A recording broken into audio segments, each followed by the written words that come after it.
पर आसीन सभी नेतागण, सभी पदाधिकारी, हमारे प्यारे और निष्ठावान साथी श्री जय सिंह जी, श्री किशोरीलाल शर्मा जी, जिन्होंने 40 सालों के लिए यहाँ अमेठी और रायबरेली क्षेत्र में आपकी सेवा की, सबका इस सभा में बहुत बहुत स्वागत है। देखिए, मैंने आपसे कहा कि देश के बारे में और आपके क्षेत्र के बारे में कुछ बातें करनी है। तो सबसे पहले मैं ये कहना चाहूँगी कि यहाँ पे अमेठी क्षेत्र में आपने एक राजनीतिक सभ्यता स्थापित की, आपने ही की।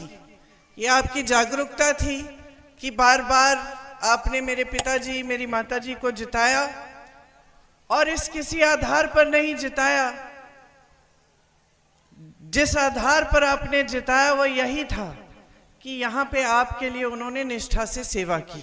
आपने देखा कि पिताजी के कार्यकाल में अमेठी कितना बदला। मैं जब बच्ची थी, यहाँ आती थी तो मुझे ऊसर जमीन दिखती थी, सारे खेत सफेद होते थे। कोई बुजुर्ग है तो उनको याद होगा, अब मैं खुद बुजुर्ग हो गई हूँ, 10 साल की थी तब पहली बार आई थी। तो मैंने जब सफेद जमीन देखी तो मैंने पिताजी से पूछा कि ये जमीन सफेद क्यों है, मैंने तो कभी देखी नहीं थी ऐसी। तो कहने लगे कि इसमें नमक बहुत होती है, ये उपजाऊ जमीन नहीं है, इसमें कुछ उगता नहीं है। वो तब की स्थिति थी। और आज जहां जहां जाएं आपको अमेठी में हरियाली दिखती है। तो जो नौजवान हैं उनको ये बात मालूम नहीं है कि यहाँ ऊसर सुधार की कितनी बड़ी योजना मेरे पिताजी लाए थे।